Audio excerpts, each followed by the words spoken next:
of something or ex something. It could mean out of, it could mean from, it could actually mean a part of something. It could mean identified with something. So because they only have this one prefix that they use in Koine Greek, it's not nearly as precise, but John uses this as kind of to make a play on words of this. I guess in classical Greek they would have had different prepositions to explain the different nuances. So John is going to, use this idea ex us, out of us. And he says, they came out of us. So this word elthing, they from erkomai, they went somewhere or they came somewhere. So he admits their origin, they came from us.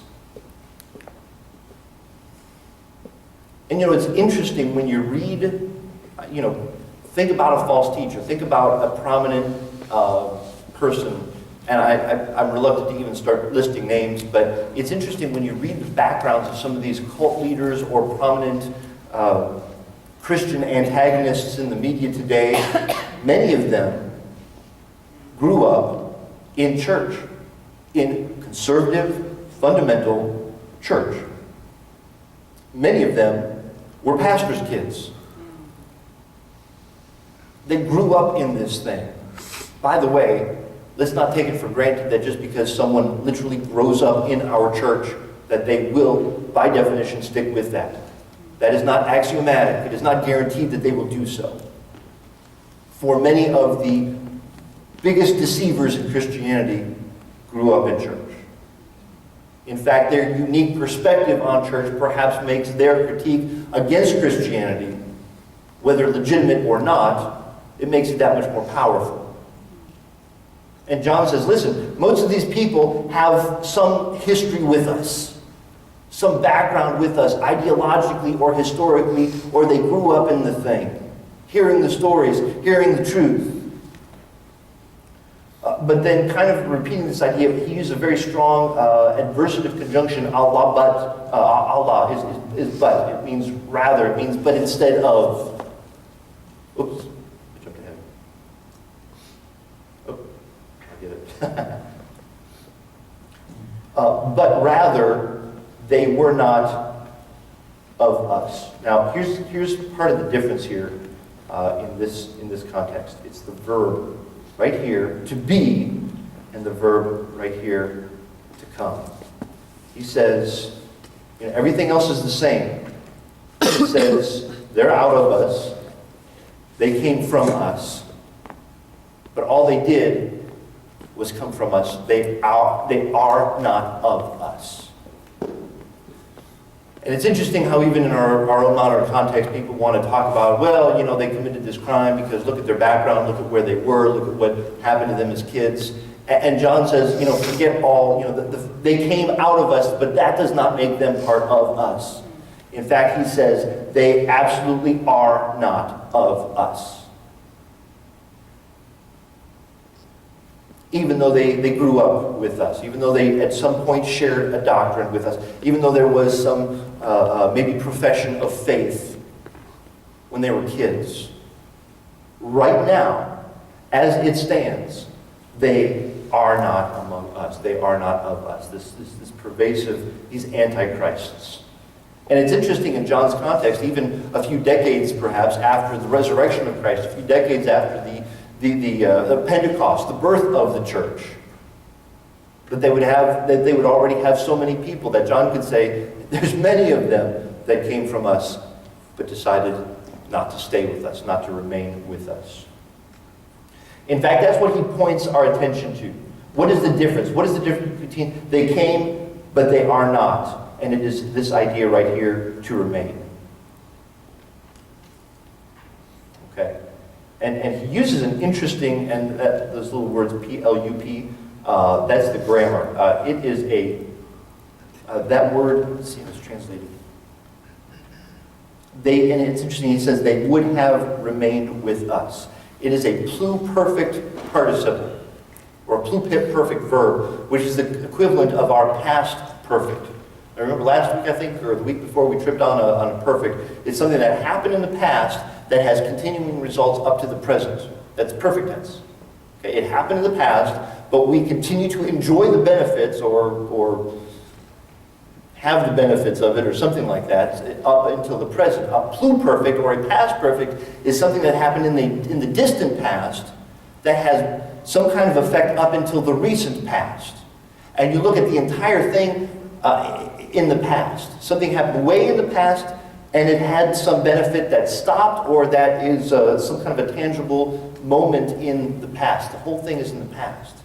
Now, all this to say is he's trying to say this has been happening. This has happened in the past, and this is some kind of a reality that we could have expected to have happened, but it had ongoing, lingering results. And I suspect he's being somewhat ironic by making it a past perfect, because he would probably say it continues to haunt us. The fact that they did not remain with us. The fact that all this falseness continues to persist in our midst. So the last phrase, he goes back to this idea.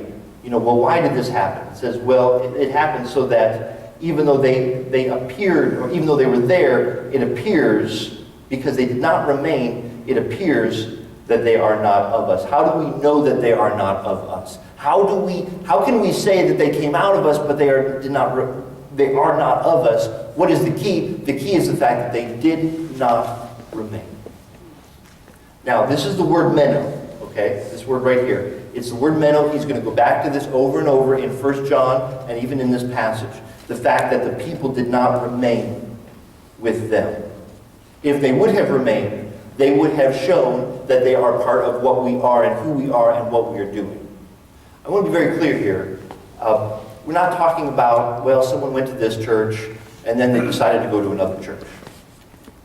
And the people from the first church can't say, oh, they did not remain with us. That's not what we're talking about. People move, sometimes you have disagreement and you move from one place to another. I don't think that's what's in focus here.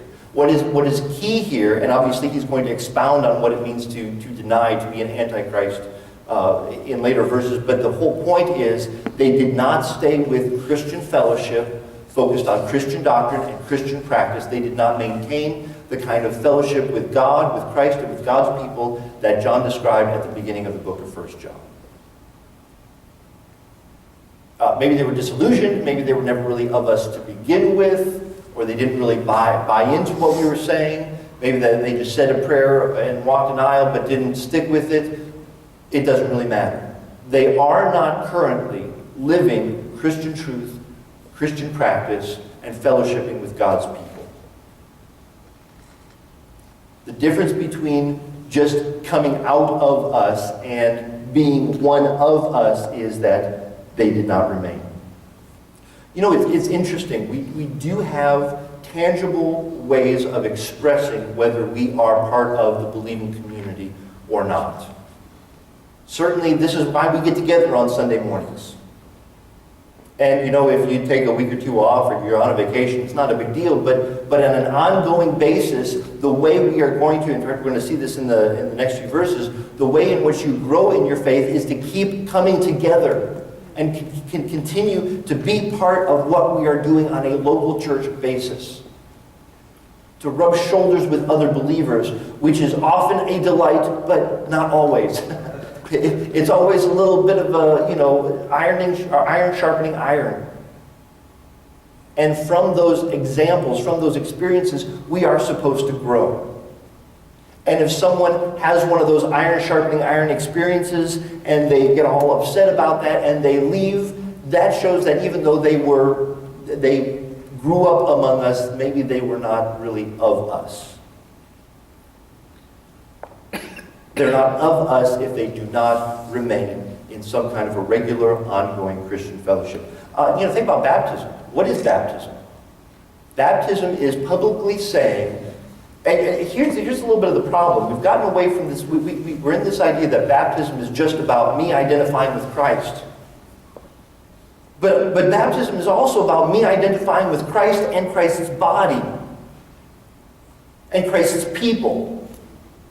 And saying, I want everyone to know publicly the reality that has taken place in me invisibly. That not only has Christ redeemed me, not only has God adopted me as one of his children, but I share a family with other believers. And I'm part of this community. When we talk about membership, we're going to have this membership information lunch coming up on, I think, 2 weeks from today. That's a way of, I'm not hardcore on membership, some people are, but that is a way of formalizing your relationship with the local church.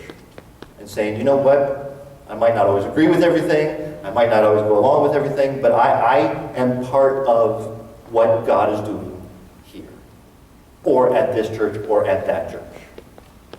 It is a way of saying, I want to be in on the believing community and how God is working through the believing community. There is very little virtue in Lone Ranger Christianity.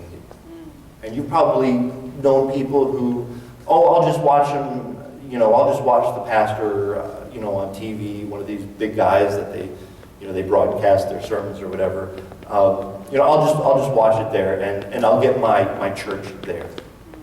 That's not church. There's nothing of us about that. That's false spirituality. That's giving you a sense of, look, I'm doing something churchy. But it's not real church.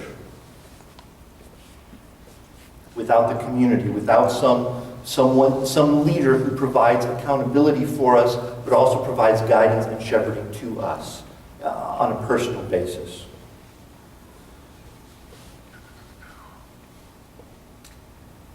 So the last phrase emphasizes this, that by going from us, by not staying with us, they were never a part of us, even though they grew up among us. You see all the ways in which he's kind of using this X, out of us. They were out of us as though they identified with us, but they didn't go out, they did not stay, and that shows that they are not of us.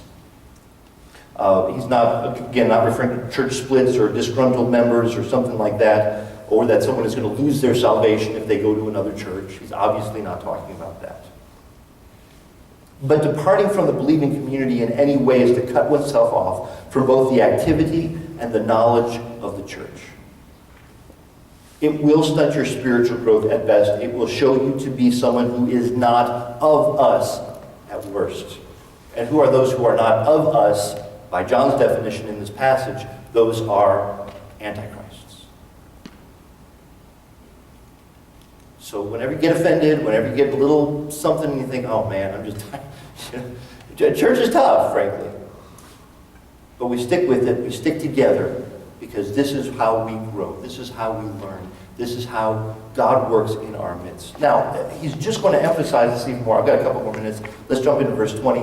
Notice what he says in verse 20. But you have an anointing from the Holy One, and you know all. So he's going to emphasize what is this dynamic that distinguishes us from them out there. Us who haven't stayed, who have remained, from those who are antichrists, who even though they may have at some point have identified with us, they have now gone out from us. And one of the significant issues here is this charisma.